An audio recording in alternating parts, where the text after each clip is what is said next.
القدوس السلام المؤمن المهيمن العزيز الجبار المتكبر الخالق البارئ المصور الغفار الغفار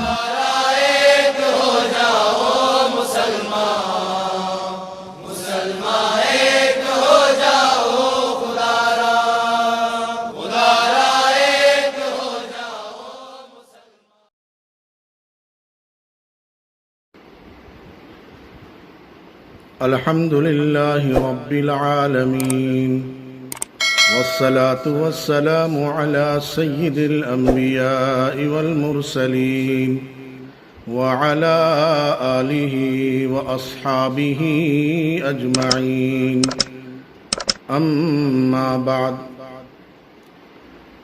قال النبي صلى الله عليه وسلم الخلق عيال الله فأحب الخلق إلى الله من أحسن إلى عياله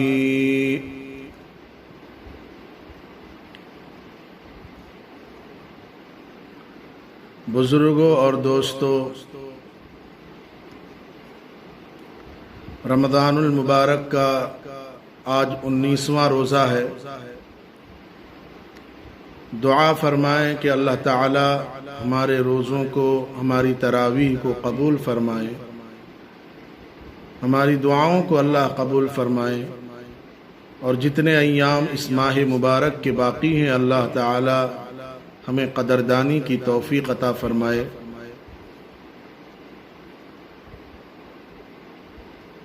رحمت کا عشرہ گزر چکا، مغفرت کا عشرہ بھی قریب الختم ہے۔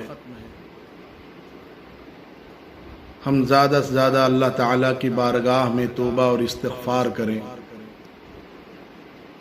اپنے گناہوں کی معافی مانگیں۔ ندامت کے چراغوں سے بدل جاتی ہے تقدیریں، ندامت کے چراغوں سے بدل جاتی ہیں تقدیریں، اندھیری رات کے آنسو خدا سے بات کرتے ہیں۔ اس مبارک مہینے میں ہم توبہ استغفار کر کے، رو کر کے اللہ کو منائیں، اللہ کو راضی کریں، اللہ تعالی ہم تمام سے راضی ہو جائے۔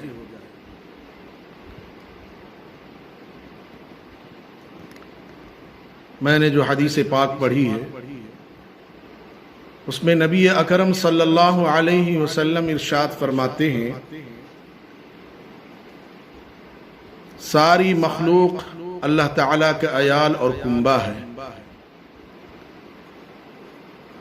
اور ساری مخلوقات میں سب سے زیادہ محبت اللہ تعالیٰ ان بندوں سے کرتے ہیں جو اس کے عیال کے ساتھ محبت کا معاملہ کرتا ہے، جو اس کی مخلوق کے ساتھ احسان اور محبت کا معاملہ کرتا ہے، جو اس کے بندوں کی خدمت کرتا ہے، اللہ اسے سب سے زیادہ محبوب رکھتے ہیں۔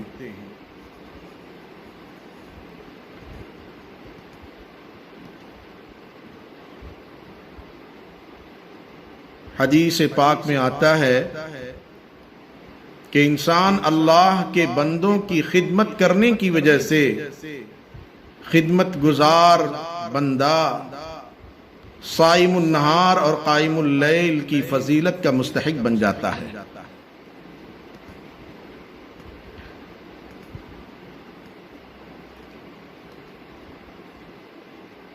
صرف یہی عبادت نہیں ہے کہ آدمی تسبیح ہاتھ میں لے لے، مصلی بچھا لے اور ایک گوشے میں اللہ اللہ کرنے لگے، گدڑی پہن لے اور جنگل میں چلا جائے اور وہاں اللہ اللہ کرنے لگے۔ صرف یہی عبادت نہیں ہے، بلکہ ضرورت کے موقع پر مخلوق کے کام آنا اور اپنے علم و عمل اور مال و دولت کے ذریعے خدمت کرنا بھی انتہائی اہم عبادت ہے۔ اللہ کے بندوں کی خلوص کے ساتھ خدمت کرنا یہ بھی عبادت ہے۔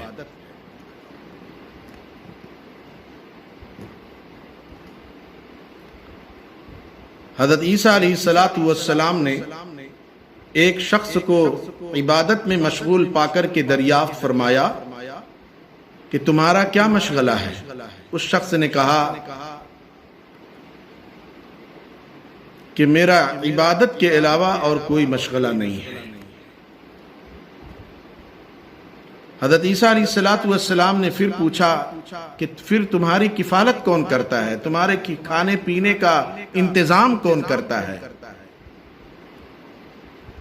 اس عبادت گزار بندے نے کہا کہ میرا بھائی میرے کھانے پینے کا انتظام کرتا ہے، وہی میری کفالت کرتا ہے۔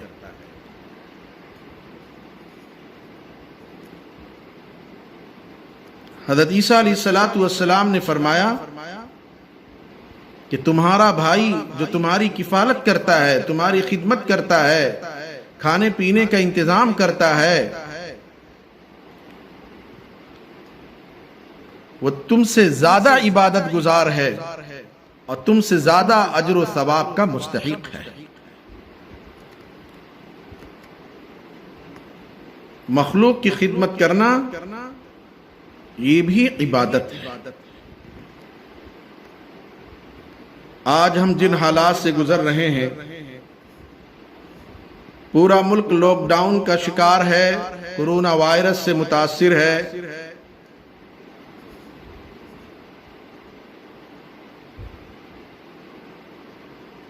18 مئی سے پھر لاک ڈاؤن کو بڑھا دیا گیا ہے۔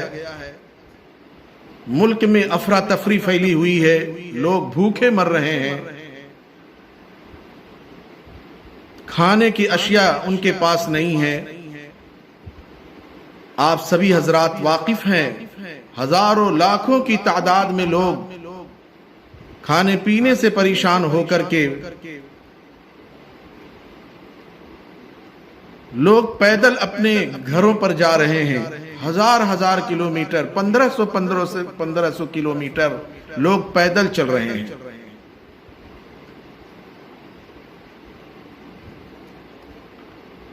اس طرح کے حالات نہ ہم نے کبھی سنے تھے، نہ ہم نے کبھی دیکھا، بلکہ ہمارے ملک کے وزیر اعظم نے بھی کل رات ہی یہ کہا انہوں نے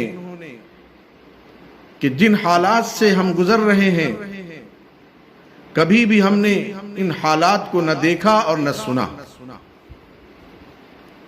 میرے دوستو، ان مشکل گھڑیوں میں ہم مخلوق کی خدمت کریں، ان کے کام آئیں، اور بلا تفریق و مذہب و ملت ہم ان کی خدمت کریں۔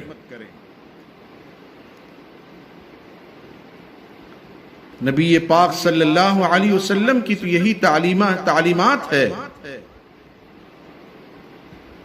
اپنا تو کام ہے کہ جلاتے چرو چراغ، رستے میں خواہ دوست یا دشمن کا گھر ملے۔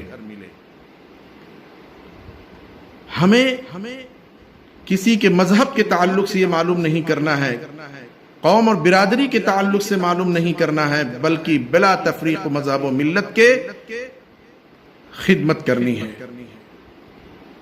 بھوکوں کو کھانا کھلائیں، ننگوں کو کپڑا پہنائیں، یہ عظیم عبادت ہے۔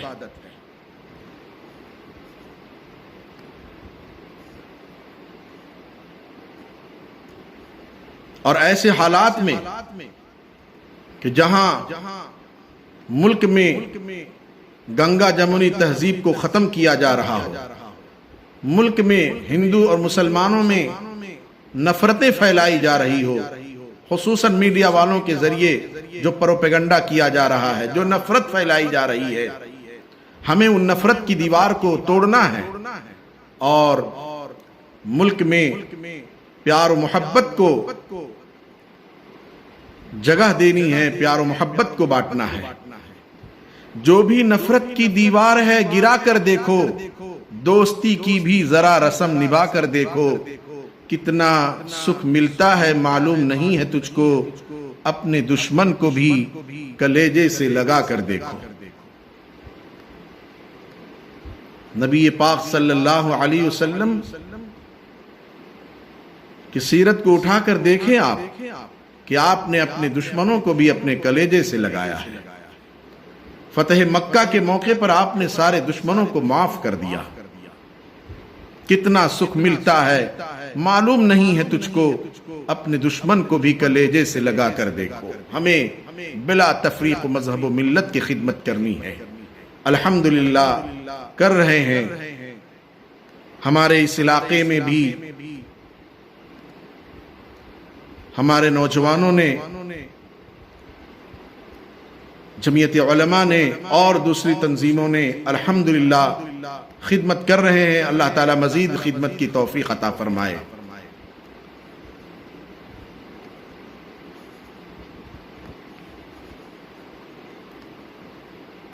خدمت خلق سے انسان اللہ کا محبوب بندہ بن جاتا ہے، بلکہ بندوں کے دلوں میں بھی اس کی محبت پیدا ہو جاتی ہے۔ ہر کے خدمت کرد او مخدوم شد، ہر کے خدرا دید او محروم شد۔ خدمت نفس سے آدمی محروم ہو جاتا ہے اور خدمت خلق سے آدمی مقبول ہو جاتا ہے۔ ہم درد بن کے درد نہ بانٹا تو کیا جیے، مرنا بھلا ہے اس کا جو اپنے لیے جیے۔ کچھ درد دل بھی چاہیے انسان کے لیے، جیتا ہے وہ جو مر چکا ہے غیر کے لیے۔ اصل زندگی تو یہی ہے کہ انسان کے کام آ جائے۔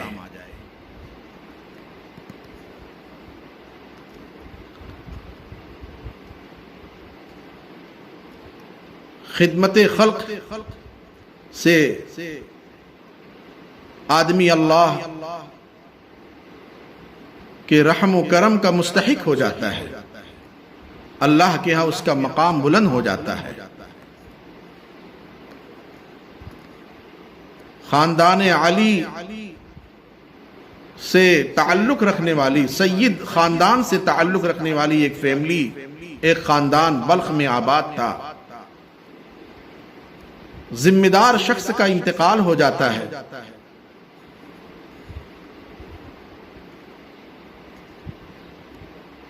اس کے انتقال کے بعد اس کی بیوی اور اس کی یتیم بچیاں کچھ دنوں کے بعد فقر و فاقہ کے شکار ہو جاتی ہیں۔ کھانے پینے کی محتاج ہو جاتی ہیں۔ وہ بیوہ عورت اپنی بچیوں کو لے کر دوسرے شہر سمرقند میں آ جاتی ہے کھانے پینے کے انتظام کے لیے، اور ایک غیر آباد مسجد میں ان بچیوں کو رکھ کر شہر میں آتی ہے۔ ایک مسلمان شخص سے ملاقات ہوتی ہے، اس سے اپنا حال زار سناتی ہے، اپنا دکڑا سناتی ہے کہ میں خاندان علی سے تعلق رکھتی ہوں، سید ہوں، میں فقر و فاقہ کے شکار ہوں، میری مدد کیجئے۔ وہ مسلمان شخص بجائے اس کے کہ اس کی مدد کرے، اس کے سید ہونے پر، خاندان علی سے ہونے پر گواہ طلب کیا کہ تم کوئی گواہ پیش کرو، کوئی سرٹیفکیٹ پیش کرو جس سے یہ پتہ چلے کہ تم سید گھرانے سے تعلق رکھتی ہو۔ اس عورت نے کہا کہ میں اس شہر میں اجنبی ہوں، مجھے کوئی نہیں پہچانتا، میں کہاں سے گواہ لاؤں؟ اس شخص نے خدمت کرنے سے منع کر دیا۔ یہ بیچاری عورت ادھر ادھر گھومنے لگی کہ اتفاق سے ایک مجوسی شخص سے ملاقات ہوئی۔ اس نے اس مجوسی شخص سے بھی اپنا حال، اپنا دکھڑا سنایا۔ اس مجوسی نے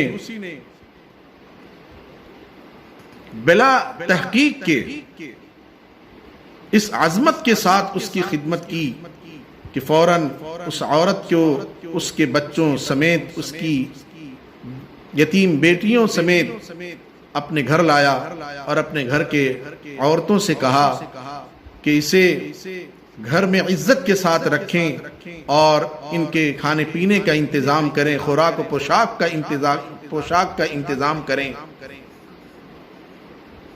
دن گزرتا ہے، رات آتی ہے، وہ مسلمان شخص جس نے خدمت کرنے سے منع کر دیا رات میں خواب دیکھتا ہے کہ قیامت قائم ہو گئی، نبی اکرم صلی اللہ علیہ وسلم تشریف فرما ہے قریب میں جنت نظر آ رہی ہے اور اس میں ایک خوبصورت محل ہے. اس شخص نے نبی اکرم صلی اللہ علیہ وسلم سے فرمایا کہ حضرت یہ محل خوبصورت کس کا ہے؟ کیا میں اس میں داخل ہو سکتا ہوں؟ حضرت نے فرمایا کہ یہ خوبصورت محل اس شخص کا ہے جو موحد مسلمان ہو، ایمان والا ہو. اس نے کہا حضرت میں تو ایمان والا ہوں، کلمہ گو مسلمان ہوں، موحد ہوں، مجھے اس میں داخل ہونے کی اجازت دیجیے. نبی اکرم صلی اللہ علیہ وسلم نے ارشاد فرمایا کہ اگر تو موحد مسلمان ہے، ایمان والا ہے، تو اس کی سرٹیفکیٹ پیش کر، کوئی گواہ لا. جس طرح تو نے اس خاندان علی سے تعلق رکھنے والی بیٹی سے گواہ طلب کیا تھا جو سید خاندان سے تھی، اس سے تم نے گواہ پیش کیا، گواہ طلب کیا، تم بھی آج گواہ طلب پیش کرو کہ تم بھی ایمان والے ہو، موحد مسلمان ہو. وہ گھبرا گیا، پریشان ہو گیا، گھبراہٹ میں آنکھ کھلی اور صبح ہوتے ہی اس عورت کی تلاش میں نکل گیا. پتا چلا ایک مجوسی کے گھر ہے. اس مجوسی کے گھر پہنچا، دروازہ کھٹکھٹایا، مجوسی باہر نکلا. اس سے یہ شخص کہنے لگا کہ جو مسلمان عورت اپنی بچیوں کے ساتھ تمہارے گھر میں مقیم ہے اسے میرے حوالے کر دیا جائے، میں اس کی خدمت کروں گا، میں مسلمان ہوں، میں اس کی خدمت کروں گا. آپ مجوسی ہیں. وہ شخص کہنے لگا میرے بھائی، میں اس عورت کو، اس بیوہ عورت کو، ان یتیم بچیوں کو میں تمہارے حوالے نہیں کرنے والا. جب سے یہ میرے گھروں میں آئی ہیں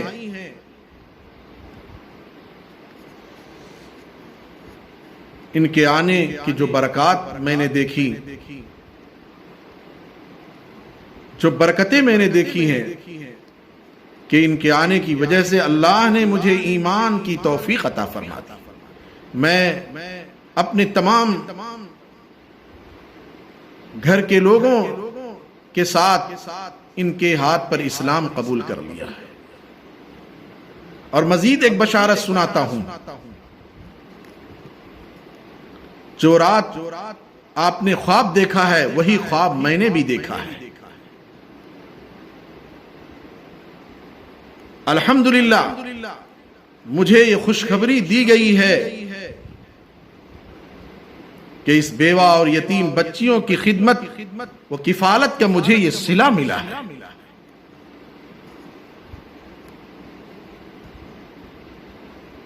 ہم سب ایمان میں داخل ہو گئے ہیں. اللہ نے ان کی برکت سے عطا کیا، یہ خدمت کا صلہ ملا. اللہ تعالی ہمیں مخلوق کی خدمت کرنے کی توفیق عطا فرمائے. حدیث پاک میں ہے الراحمون یرحمہم الرحمن ارحموا من فی الارض یرحمکم من فی السماء. رحم کرنے والوں پر رحمان رحم کرتا ہے، جو زمین والوں پر رحم کرتا ہے اللہ آسمان والا اس پر رحم کرتا ہے. کرو مہربانی تم اہل زمیں پر، خدا مہرباں ہوگا عرش بری پر. خدا رحم کرتا نہیں اس بشر پر، نہ ہو چوٹ کی درد جس کے جگر پر. میرے بھائیو، یہ بہت بہترین اور سنہرا موقع ہے کہ ہم اللہ کی مخلوق کی خدمت کریں. جو ضرورت مند ہیں تلاش کر کر کے ہم ان کی خدمت کریں. یہ عظیم نیکی اور ثواب کا کام ہے، عبادت کا کام ہے. اللہ تعالی ہمیں اپنے بندوں کی خدمت کی توفیق عطا فرمائے. مبارک ہو شہ ہر دو سرا تشریف لے آئے، مبارک ہو محمد مصطفیٰ تشریف لے آئے. مولایا صلی وسلم دائما